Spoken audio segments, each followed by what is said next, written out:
आजवर तू तुझं नातं टिकवण्यासाठी तुझ्या आत्मसन्मानाकडे दुर्लक्ष करत होतीस, त्यामुळे फुल कोमेजलं होतं. पण ज्या क्षणी तू तुझ्या आत्मसन्मानाकरता पुन्हा उभी राहिलीस, त्या क्षणी कोमेजलं फुल पुन्हा फुललं. शिव शंकर शंभो.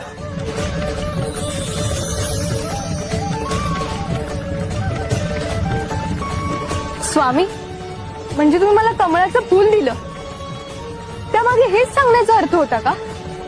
माझा प्रवास चिखलातून जाणार आहे, पण त्या चिखलातही कमळासारखा सन्मान जपायचा.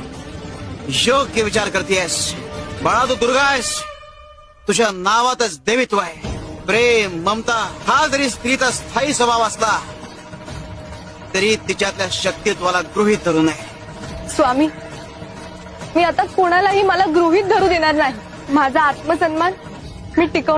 आजवर तू तुझं नातं टिकवण्यासाठी तुझ्या आत्मसन्मानाकडे दुर्लक्ष करत होतीस, त्यामुळे फुल कोमेजलं होतं. पण ज्या क्षणी तू तुझ्या आत्मसन्मानाकरता पुन्हा उभी राहिलीस, त्या क्षणी कोमेजलं फुल पुन्हा फुललं. शिव शंकर शंभो.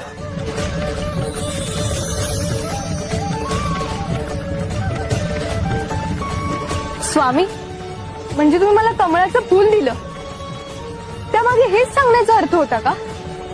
माझा प्रवास चिखलातून जाणार आहे, पण त्या चिखलातही कमळासारखा सन्मान जपायचा.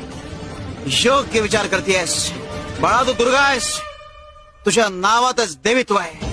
प्रेम, ममता हा जरी स्त्रीचा स्थायी स्वभाव असला तरी तिच्यातल्या शक्तित्वाला गृहीत धरू नये. स्वामी, मी आता कोणालाही मला गृहीत धरू देणार नाही. माझा आत्मसन्मान मी टिकव.